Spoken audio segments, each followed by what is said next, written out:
Kraft presents The Great Gildersleeve.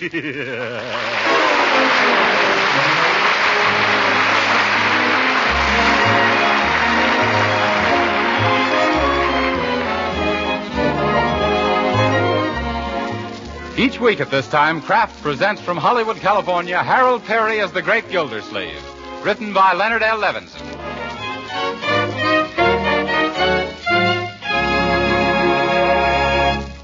We'll hear from The Great Gildersleeve in just a moment. But first, I want to remind you that these are challenging days for every one of us. It's our duty to produce more to help meet our country's increasing needs. And that takes plenty of good food, as you wise homemakers know. Wholesome, nutritious food that provides the energy and nourishment your hard-working, hard-playing family needs. That's why you should know about Parquet Margarine, made by Kraft. Parquet Margarine is a delicious food that's packed full of wholesome nourishment. It's one of the best sources of food energy you can serve.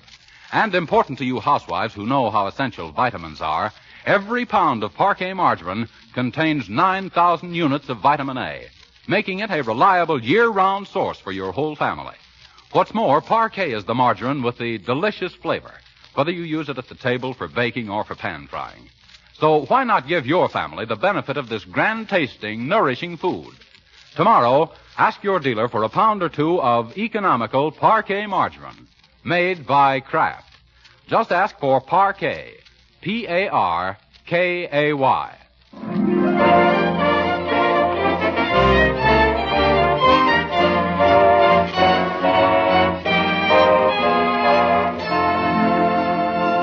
And now let's visit our friend, the Great Gildersleeve.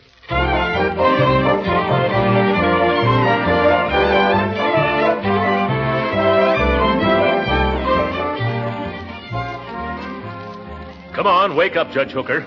Pay attention to your checkers. It's your move. I know it, Gildersleeve. I was merely studying the board. What, with your eyes closed? Let's speed this up. We haven't got all night here. All right.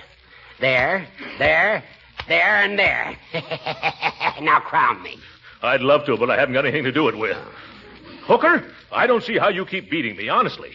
In fact, I don't think you do, honestly.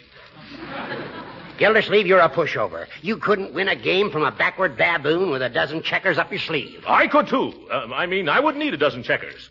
I'll show you, Hooker. Set 'em up again and pull in your belt.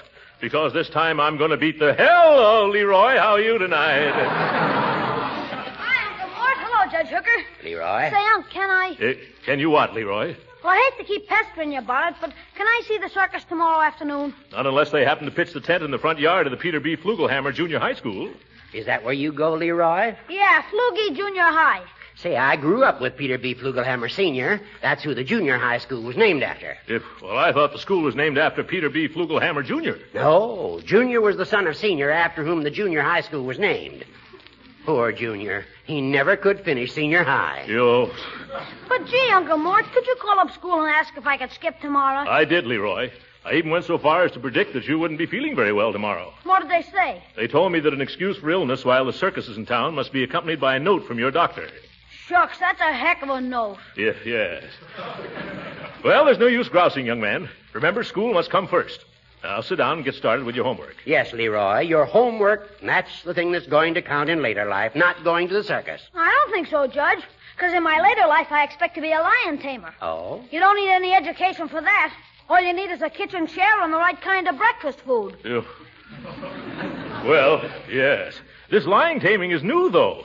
Last week you were going to become a pitcher with the Brooklyn Dodgers. Oh, that was last week. Oh. Gee, I wouldn't mind missing the circus so much, Uncle Mort, but I hate to see those passes go to waste. Oh, did you get passes, Gildersleeve? Did I get passes? Yes, sir. I've got certain connections. Yeah, Uncle Mort gets the right number of beans in that jar in the drugstore window. Oh. Yes, I connected that time. Gee, Uncle Mort, are you sure you can't take me? I'm sorry, Leroy, but you'd better make up your mind to skip the circus. Oh, gee, a guy can't get any fun out of life. You know, Gildersleeve, sometimes I think our school system has become too scientific, too streamlined. You're right, Judge. These days, everything is streamlined. Except me. Yes. Things were a lot different in the days when I went to school. What a memory. I sat next to Petey Flugelhammer. Huh? That was long before he was elected lieutenant governor and then named the school after himself. Oh. We had none of this modern stuff like getting a doctor's prescription to go to the circus. Yes, it was the same in my school days, too, Judge. Of course, I'm not as old as you are. What do you mean, Gildersleeve? You were shaving when I was a little shaver. I was not. You were, too. All right. I was always taught not to contradict my elders. Come to think of it, Judge, we kids used to have a lot more fun than modern children have. I can still remember some of the tricks we pulled at school. So do I. Shenanigans, they were called. Yes. I'll never forget the time I dropped a paper bag full of water on the Spanish teacher. Only it turned out to be the new athletic coach. And when he caught me, boy, was he athletic. That's nothing. I once sneaked up behind Miss Pettibone's desk and tacked her dress to the floor. Kids don't do a thing like that these days. Yeah, kids can't do a thing like that these days.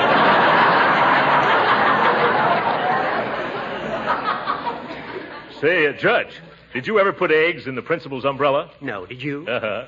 I had my own hen, and I saved eggs for a rainy day. I can still see him lifting that umbrella over his head. Well, I put alum in the water pitcher at our graduation exercises. Oh, that's a peachy stunt. What happened? I didn't graduate. Ah, yes, youth. Sometimes I wish I were a kid again, just so I could pull a few more of those cute little innocent juvenile pranks. Well, they're a thing of the past. Yeah. I never hear of kids doing those things these days. Not enough imagination, I guess. That's right. You know, I remember when a dog and pony show came to our town, and all us kids made up our minds to go. You know how we got the afternoon off? No, how? Well, I climbed up on the schoolhouse roof and stuffed my coat into the chimney. Boy, I wish you could have seen that smoke pour in and those kids pour out. Gildy, I'll bet you worked hard. Oh, that wasn't anything. Did I ever tell you about the time we smuggled the horse up in the bell tower at college? Gee, no, Uncle Mort. Tell us about it. Well, I borrowed this. Leroy, I didn't know that you were still here. Sure, you told me to do my homework. Say, did you ever do any homework, Uncle Mort? Stacks of it. Gee, when did you find the time?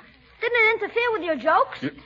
Now see what you've done, Gildersleeve, giving the boy a wrong impression of our childhood. Me? You started it, tacking teachers' skirts to the floor. And you, a Superior Court judge. Aren't you ashamed? Well, how about you, egging the principal on and trying to brain everybody with bags of water? What do you mean, everybody?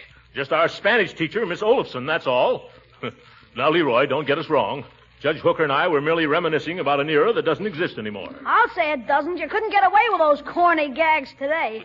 Those gags weren't corny, Leroy. They were mighty clever. Huh? Oh, yes. They were terrible. The big kids made me do them. I'm ashamed of myself. Aren't you, Judge Hooker? Yes. I was a bad boy. You see, Leroy? Gee, you two treat me as if I was 12 years old. You are 12 years old, Leroy. Sure, I know it, but I don't like to be treated that way. Yeah.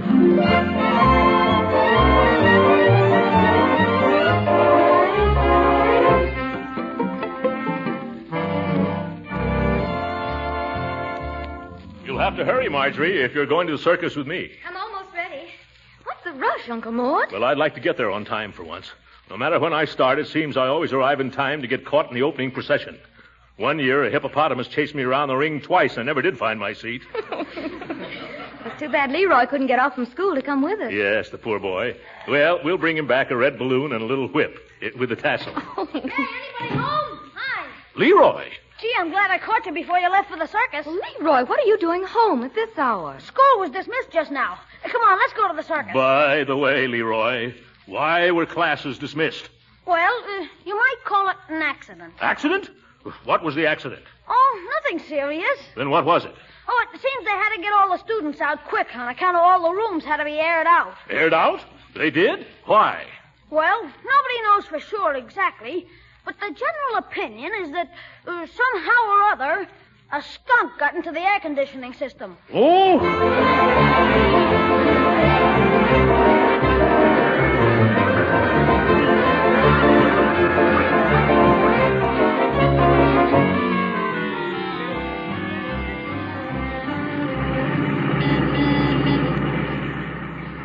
Wasn't that circus swell? The best I've ever seen. How did you like the fellow who did the swan dive into the tank of burning gasoline, Uncle Mort? I liked him, but I don't think Secretary Ickes would. Leroy, there's something that's been troubling me. It's that skunk in your school. You mean Mr. Proctor, the principal? No, Leroy. The one that got into the air conditioning system. Do you happen to know how it got in there? No, I don't. Say, remember the tiger that rode on the elephant's back? How did they train him to do that, Uncle Mort? Oh, with kindness, I suppose. Leroy, did you happen to have anything to do with it? With the tiger, Uncle Mort? No, the skunk. That wasn't a skunk, Uncle. It was a tiger. Tigers and skunks have different kinds of stripes. I know they have. I'm talking about school. So, I've been thinking. Isn't it a strange coincidence that this accident occurred on the day the circus came to town? Yeah, funny, ain't it? Say, Uncle Mort, what do you think would happen if when the lion tamer had his head in the lion's mouth, the lion suddenly had a sneeze? Well, I don't think anyone would say gesundheit. Now, Leroy, I hope that nothing Judge Hooker and I said about our school day pranks caused you to try to imitate us. Oh, no, sir. You understand we were just talking about old times. Yes, sir, like Judge Hooker says. That's about all you old-timers have got left. Your memories. Yeah. What did you say?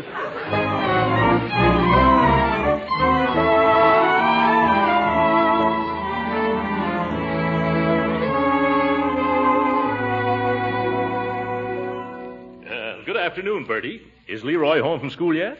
Well, let me look in the refrigerator. No, sir.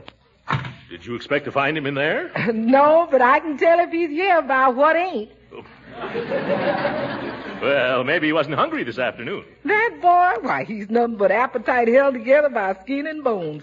Oh, what's the matter? Well, there's a lot of strange things going on at Leroy's school, and I'm afraid that maybe I'm partly to blame. How come you messing around the school? Is you one of them pants teachers?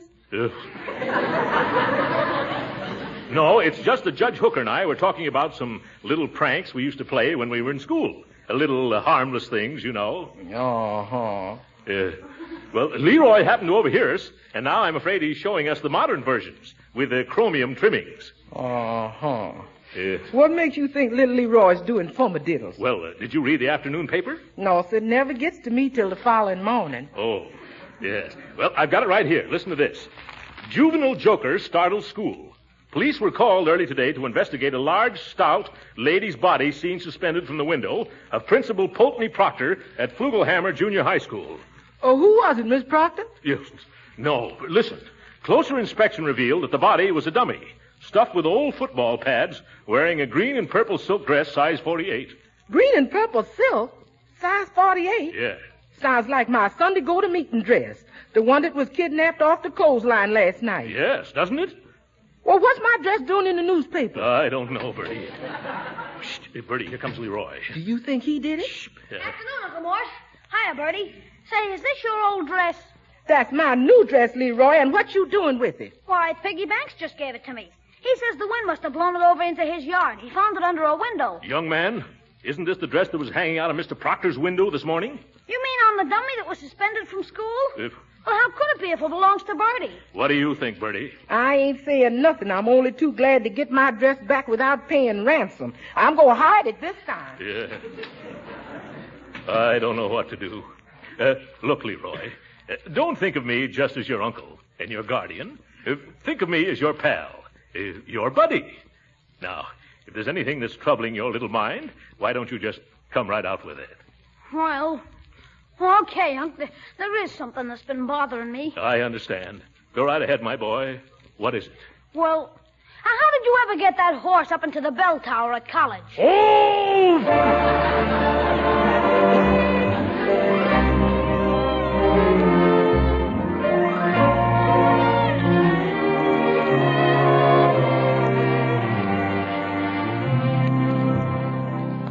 The reason I asked you to come here tonight, Judge Hooker, is because you and I are turning Leroy's school topsy-turvy. Why, I haven't been near the place. We've been doing it by remote control.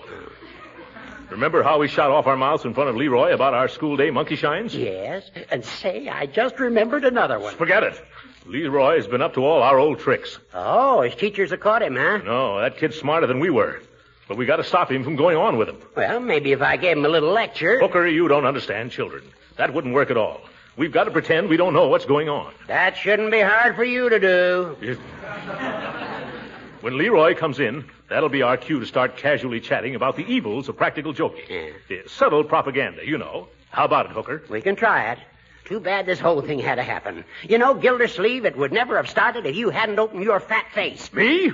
Why, it was you that started it, you little travesty on justice. Is that so? Why, Gildersleeve, if you had the intelligence of a jackass. But no, why should I daydream? There's no use arguing with you. Why not? Because I don't argue with blubberheads. Well, I do, you blubberhead. Just because you're a judge, do you think? No, I can answer that myself. You don't think. Don't you provoke me, you big wad of wind. Oh, that settles it. I'm going to lambaste you with... Oh, excuse me, I didn't think... Come right in, Leroy. I was just telling Judge Hooker how to baste a lamb. Wasn't I, Judge Hooker? Huh? Oh, yes. Don't let us disturb you, Leroy, my boy. Go right ahead and do your homework. Just pay no attention to us. I won't. As we were saying, Judge, don't you think that juvenile delinquency often starts with some innocent boyish prank? When were we saying that? Oh, of course, Gildersleeve. Quite often a young fella starts out for a lark and winds up in a cage. How's that? Oh, Judge. Then you think that practical joking can lead to serious consequences? Surely. It starts out with a fella dipping girls' pigtails into inkwells, and then he becomes bored with that and puts firecrackers in the coal scuttle. Yes. Or water in the teacher's galoshes, and then setting them out to freeze. Never heard of that one before. Huh? That's only good in real cold weather. Well, in summertime, you can always put flypaper on all the chairs. Yes. With the words "kick me" printed on the back. Say, I did that when I was in 4th grade. You should have seen the fun at recess. You know, I used to hunt for frogs during recess and put them all in the lunchboxes. Once I made a mistake and put one in my own lunchbox. Did I tell you about the time that I snagged our principal's wig with a fish pole and then hoisted it to the top of the flagpole? Oh, boy. I wish I could have seen... Oh, my goodness. What have we been saying? Huh? Leroy, don't you pay any attention to this old... Say, where is Leroy? I don't know.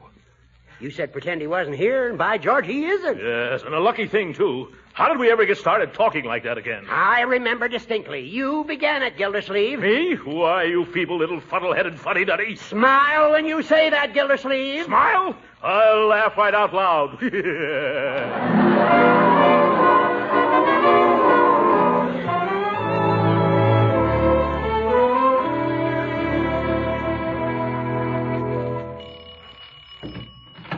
Hello, Marjorie. Hello, Pierpont. I came to see Meatball. Who? Meatball. You know, Leroy. Only you don't like us kids to call him Leroy anymore. Like I don't like to be called Pierpont. All right, Piggy. Come on in. Oh, Leroy, Piggy Banks is here to see you. Come on in the library, Pig. It's right that way. Thanks. Well, come on in. Don't be bashful. But your uncle, that's him behind that newspaper, ain't it? What's the matter with him? Oh, nothing. He always does that after dinner.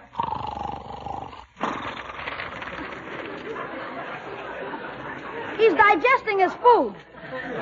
Oh. Ain't we going to disturb him? No, we had roast beef and potatoes for dinner. Nothing will bother Unc for another hour at least.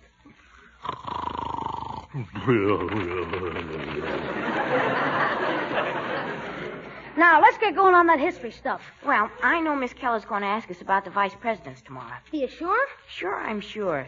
She's going through the book exactly the way she did last year, the first time I took the course. Okay, I think I got it memorized. But is she going to ask us the names of all the vice presidents? She did last year. I kept a diary. All right, but gee, what a question to ask. Well, you check the list and see if I get them right. Shoot. John Adams, Thomas Jefferson, Aaron Burr, Aaron Burr... You said that. Say, Meatball, what do you think of the stuff that's been pulled off at school lately? Oh, I don't know. What do you think of it? Oh, I don't know. Have any idea who's doing it? Gee, I don't know. You got any idea? Well, I don't know.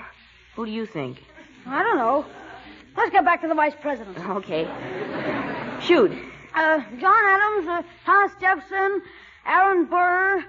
Say, I wonder who put the iron sulfide in Miss Keller's inkwell.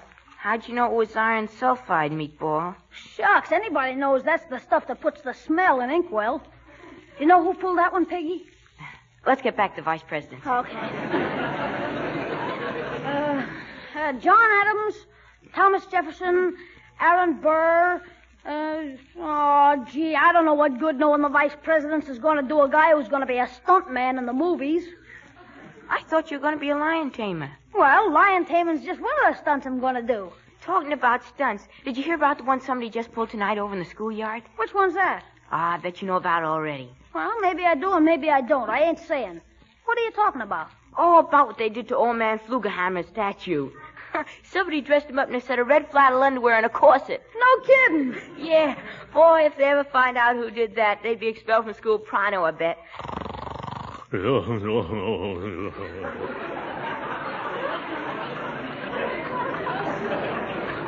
Let's get on with the Vice President's, Pig. All right. Say, could I borrow a glass of water? We had corned beef for dinner. Sure. Come on out in the kitchen. I'll get it for you. Boy, wait till Mr. Proctor sees the willies on Flugie. Did I hear right? Red flannels and a corset on Flugie? Or was I just dreaming? No, there's Piggy Banks's hat. It's true.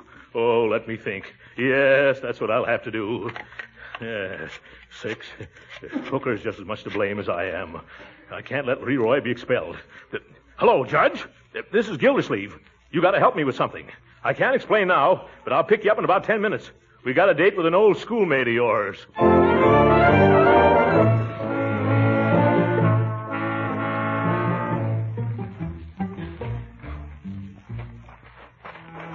You sure this is the right part of the schoolyard? Why, of course. Not so loud, Gildersleeve. Oh. I'm a Superior Court judge. Can you picture what would happen if I'm caught? Yes, scandalous, isn't it?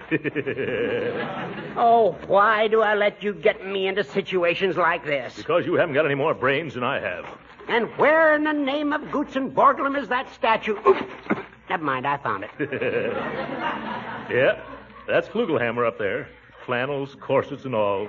Let's not hang around here all night, Gildersleeve. Come on, I'll boost you up. Well, wait a minute, I'll take this top coat off. All right. Yeah, that's better. All right, get down now. Upsy daisy. Oh, my poor back. You'll cave it in. Push my other foot up, Judge. I will if you take it out of my hip pocket. Yeah, there.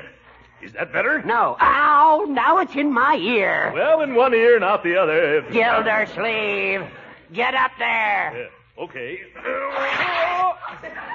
Uh-oh. What's wrong? Judge, do you notice a sudden cold wind?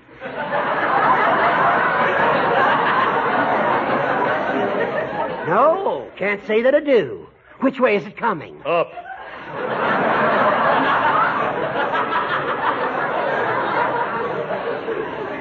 Judge, hold my feet so I won't fall. I got him. You're all right. Solid as a rock. No, you're holding Pete's feet.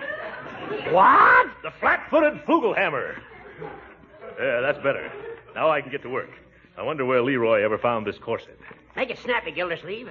Who do you think you are, Gypsy Rose Lee? Yep. Okay, I've got it now. Here, catch it, Judge. Hurry up before somebody catches us. All right. Hey, Leroy must have sewn this underwear on. I never knew the little rascal could sew. How's it coming, Gildy? Just another second. Yeah. Cut out that whistling, Judge. I'm not whistling.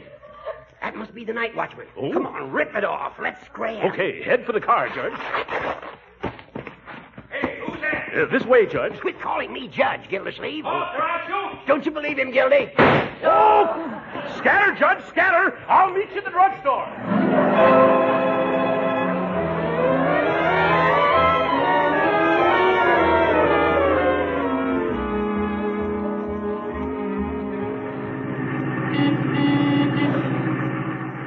I wonder why the principal sent for us, Uncle Mort. Well, now, you let me handle the whole thing, Marjorie. Do you think that Leroy might be in some trouble? Well, I didn't want to tell you, Marjorie, but your brother has turned his school into a midget version of Hellzapoppin'.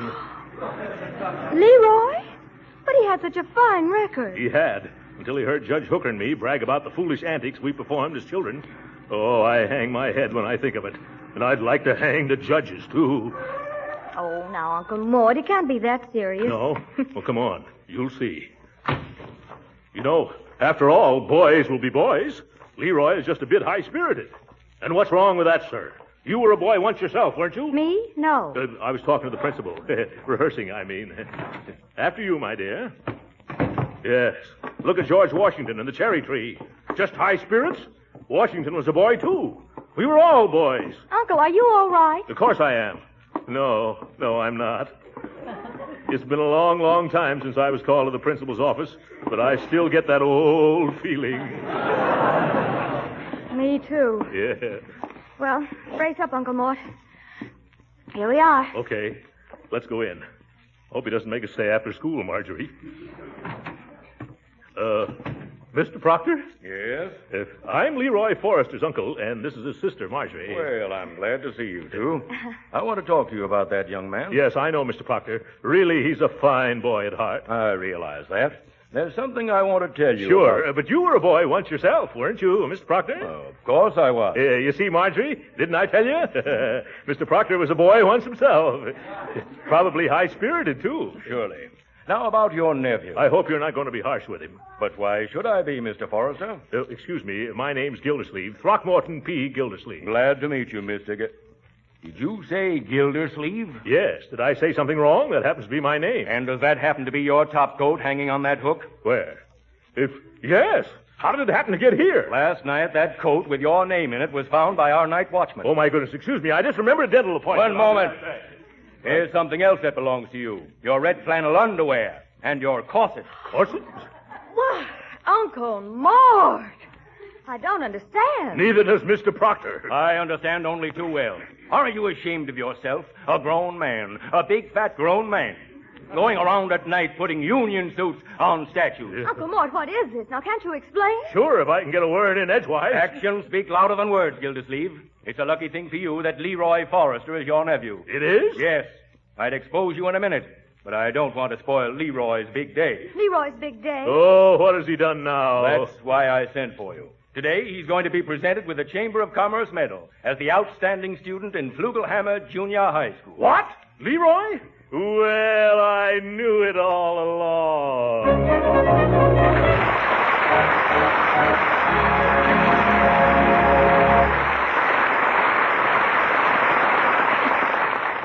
The Great Gildersleeve will be with us again in a few minutes. But right now, I want to ask you, what is the most welcome compliment a hostess can receive? Well, I'm told it's sincere appreciation of the dishes she serves. Comments on the lightness of her cakes, the flakiness of her pie crust.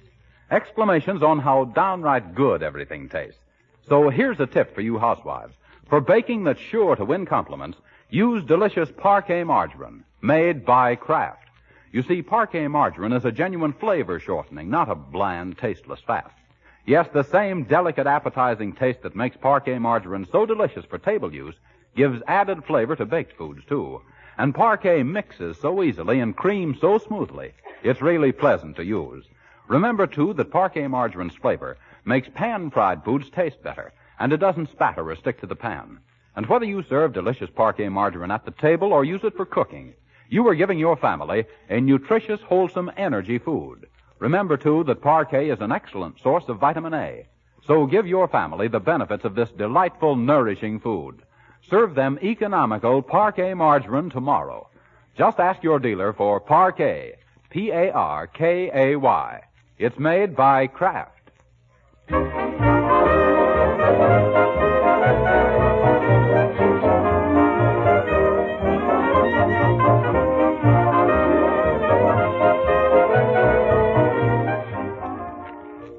That's a beautiful medal, Leroy, and I'm mighty proud of you. But, won't you answer just one question for me, my boy? What is it, Unc? Who was responsible for all those escapades around your school? Now, Uncle Mort, I positively don't know. What's more, I don't want to know. And then even if I did know, you don't think I'd squeal on my pal Piggy, do you? You're a bright boy, Leroy. Good night.